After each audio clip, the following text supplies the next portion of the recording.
Once upon a time, there was an American educationalist and acclaimed researcher named Lisa Derpitt. She unraveled the subtle discriminations that happen when non-white teachers are left out of the dialogue about how best to educate black children. It is in this kind of relations that racial issues of power can be easily identified, according to him. These issues affect me as a black student. Here's an example. This happened to me with my teacher during second grade. She asked me to close the door. However, she did it in a very unfamiliar way to me. She asked me if I would mind doing it, and I didn't do it because I did mind. She got mad, and then I closed it because that is how things are asked at home. Let's explain all 5 aspects, shall we?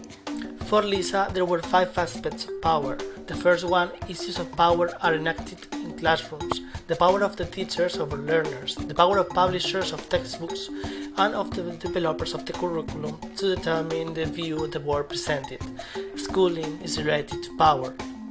There are codes or rules for participating in power, that is, there is a culture of power. Linguistic forms, communicative strategies, or presentation of the self, in ways of talking, writing, dressing, and interacting.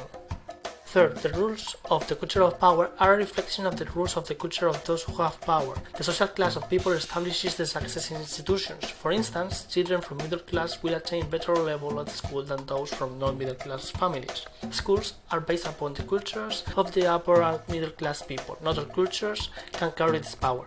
Fourth, if you are not a participant in the culture of power yet, being told explicitly the rules of that culture makes acquiring power easier. Think of a new place. Wouldn't you like to be directly informed about the culture? That was the case with my teacher. She wanted me to close the door, but she was too polite, and I didn't understand her. It's not my fault. She was the one who should know how to address me. Fifth and last, those with power are frequently least aware of or least willing to acknowledge its existence. Those with less power are often most aware of its existence.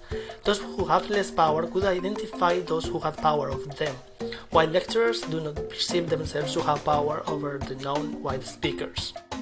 These white educators have the power to establish what the truth is. The term liberal, used by Lisa, is used to refer to those people whose beliefs include striving for a society based upon a maximum individual freedom and autonomy.